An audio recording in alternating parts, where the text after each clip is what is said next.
ओम शांति। 9/1/25 की वाणी है। मीठे बच्चे, तुम्हें विकर्मों की सजा से मुक्त होने का पुरुषार्थ करना है। इस अंतिम जन्म में सब हिसाब किताब चुकतू कर पावन बनना है। प्रश्न: धोखेबाज माया कौन सी प्रतिज्ञा तोड़वाने की कोशिश करती है? उत्तर: तुमने प्रतिज्ञा की है, कोई भी देहधारी से हम दिल नहीं लगाएंगे। आत्मा कहती है हम एक बाप को ही याद करेंगे, अपनी देह को भी याद नहीं करेंगे। बाप देह सहित सबका संन्यास कराते हैं, परंतु माया यही प्रतिज्ञा तोड़वाती है, देह में लगाव हो जाता है। जो प्रतिज्ञा तोड़ते हैं उन्हें सजाएं भी बहुत खानी पड़ती है। गीत: तुम ही हो माता पिता, तुम ही हो। ओम शांति। ऊंचते ऊंच भगवान की महिमा भी की है और फिर ग्लानि भी की है।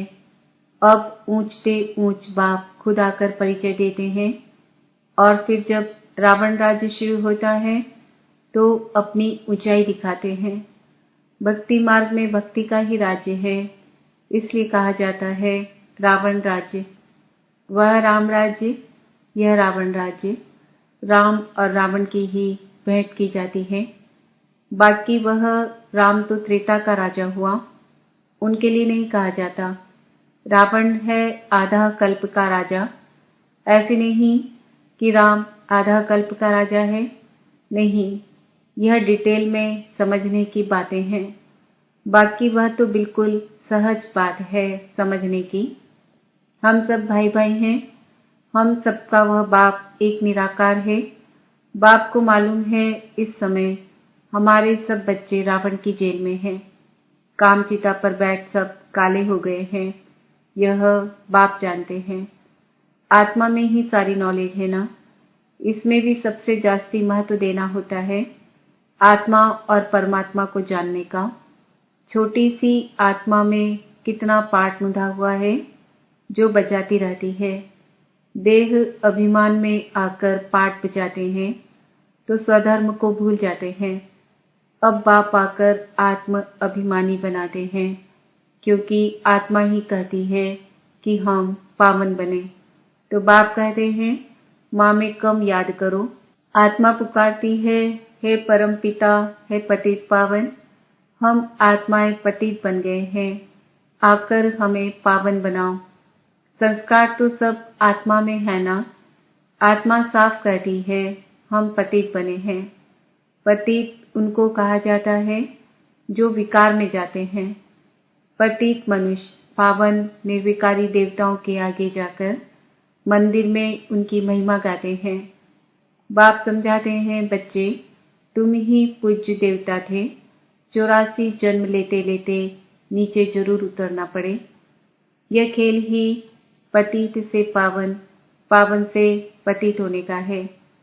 सारा ज्ञान बाप आकर इशारे में समझाते हैं। अभी सबका अंतिम जन्म है, सबको हिसाब किताब चुकतू कर जाना है। बाबा साक्षात्कार कराते हैं। पतित को अपने विकर्मों का दंड जरूर भोगना पड़ता है। पिछाड़ी का कोई जन्म देकर ही सजा देंगे, मनुष्य तन में ही सजा खाएंगे, इसलिए शरीर जरूर धारण करना पड़ता है। आत्मा फील करती है हम सजा भोग रहे हैं, जैसे काशी कलवट खाने समय दंड भोगते हैं, किए हुए पापों का साक्षात्कार होता है, तब तो कहते हैं क्षमा करो भगवान, हम फिर ऐसा नहीं करेंगे। यह सब साक्षात्कार में ही क्षमा मांगते हैं, फील करते हैं, दुख भोगते हैं। सबसे जास्ती महत्व है आत्मा और परमात्मा का। आत्मा ही 84 जन्मों का पाठ बजाती है, तो आत्मा सबसे पावरफुल हुई ना। सारे ड्रामा में महत्व है आत्मा और परमात्मा का, जिसको और कोई भी नहीं जानते। एक भी मनुष्य नहीं जानता कि आत्मा क्या, परमात्मा क्या है। ड्रामा अनुसार यह भी होना है। तुम बच्चों को भी ज्ञान है, यह कोई नई बात नहीं, कल्प पहले भी यह चला था। कहते भी हैं ज्ञान भक्ति वैराग्य, परंतु अर्थ नहीं समझते हैं। बाबा ने इन साधुओं आदि का संग बहुत किया हुआ है। सिर्फ नाम ले लेते हैं। अभी तुम बच्चे अच्छी रीति जानते हो कि हम पुरानी दुनिया से नई दुनिया में जाते हैं तो पुरानी दुनिया से जरूर वैराग्य करना पड़े। इनसे क्या दिल लगानी है? तुमने प्रतिज्ञा की है, कोई भी देहधारी से दिल नहीं लगाएंगे। आत्मा कहती है हम एक बाप को ही याद करेंगे, अपनी देह को भी याद नहीं करेंगे। बाप देह सहित सबका संन्यास कराते हैं, फिर औरों की देह से हम लगाव क्यों रखें? कोई से लगाव होगा तो उनकी याद आती रहेगी, फिर ईश्वर याद आ न सके। प्रतिज्ञा तोड़ते हैं तो सजा भी बहुत खानी पड़ती है, पद भी भ्रष्ट हो जाता है। इसलिए जितना हो सके बाप को ही याद करना है। माया तो बड़ी धोखेबाज है, कोई भी हालत में माया से अपने को बचाना है। देह अभिमान की बहुत कड़ी बीमारी है। बाप कहते हैं अब देही अभिमानी बनो, बाप को याद करो तो देह अभिमान की बीमारी छूट जाए। सारा दिन देह अभिमान में रहते हैं, बाप को याद बड़ा मुश्किल करते हैं। बाबा ने समझाया है हथ काढ़े दिल याड़े। जैसे आशिक माशूक धंधा आदि करते भी अपने माशूक को ही याद करते रहते। अब तुम आत्माओं को परमात्मा से प्रीत रखनी है तो उनको ही याद करना चाहिए ना। तुम्हारी एम ऑब्जेक्ट ही है कि हमको देवी देवता बनना है, उसके लिए पुरुषार्थ करना है। माया धोखा तो जरूर देगी, अपने को उनसे छुड़ाना है, नहीं तो फंस मरेंगे। फिर ग्लानि भी होगी, नुकसान भी बहुत होगा। तुम बच्चे जानते हो कि हम आत्मा बिंदी हैं, हमारा बाप भी बीज रूप नॉलेजफुल है। यह बड़ी वंडरफुल बातें हैं। आत्मा क्या है, उसमें कैसे अविनाशी पाठ भरा हुआ है, इन गुह्य बातों को अच्छे अच्छे बच्चे भी पूरी तरह नहीं समझते हैं। अपने को यथार्थ रीति आत्मा समझे और बाप को भी बिंदी मिसल समझ याद करे। वह ज्ञान का सागर है, बीज रूप है। ऐसा समझ बड़ा मुश्किल याद करते हैं। मोटे ख्याल से नहीं, इसमें महीन बुद्धि से काम लेना होता है। हम आत्मा हैं, हमारा बाप आया हुआ है, वह बीज रूप नॉलेजफुल है, हमको नॉलेज सुना रहे हैं। धारणा भी मुझ छोटी सी आत्मा में होती है। ऐसे बहुत हैं जो मोटी रीति सिर्फ कह देते हैं आत्मा और परमात्मा, लेकिन यथार्थ रीति बुद्धि में आता नहीं है। ना से तो मोटी रीति याद करना भी ठीक है, परंतु वह यथार्थ याद जास्ती फलदायक है। वह इतना ऊंच पद पा नहीं सकेंगे, इसमें बड़ी मेहनत है। मैं आत्मा छोटी सी बिंदु हूँ, बाबा भी इतनी छोटी सी बिंदु है, उनमें सारा ज्ञान है। यह भी यहाँ तुम बैठे हो तो कुछ बुद्धि में आता है, लेकिन चलते फिरते वह चिंतन रहे सो नहीं। भूल जाते हैं, सारा दिन वही चिंतन रहे, यह है सच्ची सच्ची याद। कोई सच बताते नहीं है कि हम कैसे याद करते हैं। चार्ट भल भेजते हैं, परंतु यह नहीं लिखते कि ऐसे अपने को बिंदी समझ और बाप को भी बिंदी समझ याद करता हूँ। सच्चाई से पूरा लिखते नहीं हैं। भल बहुत अच्छी अच्छी मुरली चलाते हैं, परंतु योग बहुत कम है। देह अभिमान बहुत है, इस गुप्त बात को पूरा समझते नहीं। सिमरन नहीं करते हैं, याद से ही पावन बनना है। पहले तो कर्मातीत अवस्था चाहिए ना, वही ऊंच पद पा सकेंगे। बाकी मुरली बजाने वाले तो ढेर हैं, लेकिन बाबा जानते हैं योग में रह नहीं सकते। विश्व का मालिक बनना कोई मासी का घर थोड़ी है। वह अल्पकाल के मर्तबे पाने के लिए भी कितना पढ़ते हैं। सोर्स ऑफ इनकम अब हुई है। आगे थोड़े ही बैरिस्टर आदि इतना कमाते थे, अभी कितनी कमाई हो गई है। बच्चों को अपने कल्याण के लिए एक तो अपने को आत्मा समझ यथार्थ रीति बाप को याद करना है और त्रिमूर्ति शिव का परिचय औरों को भी देना है। सिर्फ शिव कहने से समझेंगे नहीं, त्रिमूर्ति तो जरूर चाहिए। मुख्य है ही दो चित्र त्रिमूर्ति और झाड़। सीढ़ी से भी झाड़ में जास्ती नॉलेज है। यह चित्र तो सबके पास होने चाहिए। एक तरफ त्रिमूर्ति गोला, दूसरी तरफ झाड़। यह पांडव सेना का झंडा होना चाहिए। ड्रामा और झाड़ की नॉलेज भी बाप देते हैं। लक्ष्मी नारायण विष्णु आदि कौन है, यह कोई समझते नहीं। महालक्ष्मी की पूजा करते हैं, समझते हैं लक्ष्मी आएगी। अब लक्ष्मी को धन कहाँ से आएगा।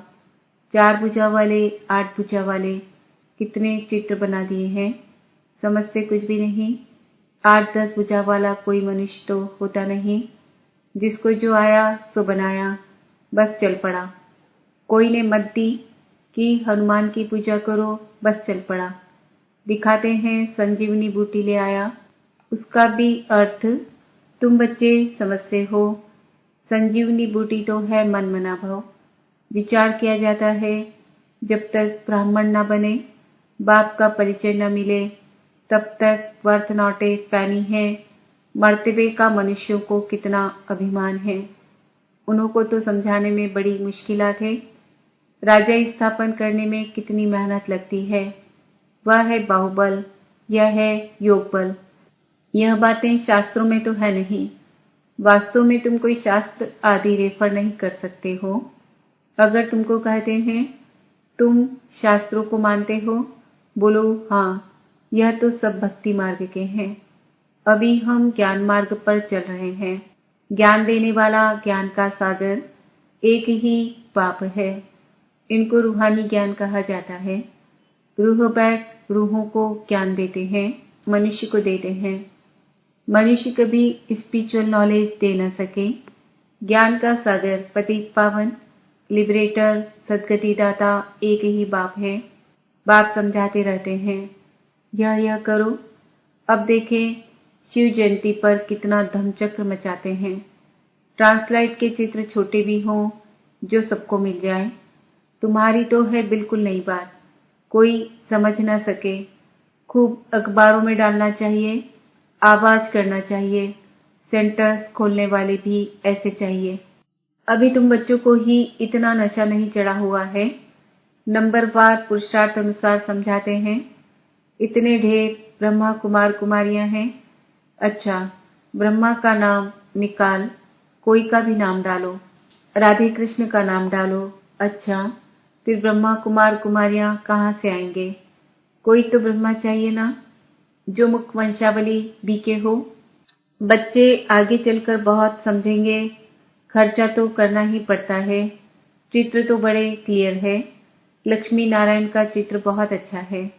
अच्छा, मीठे मीठे सिकिल दे, सर्विसेबल, आज्ञाकारी, फरमान बरदार, नंबरवार पुरुषार्थ अनुसार।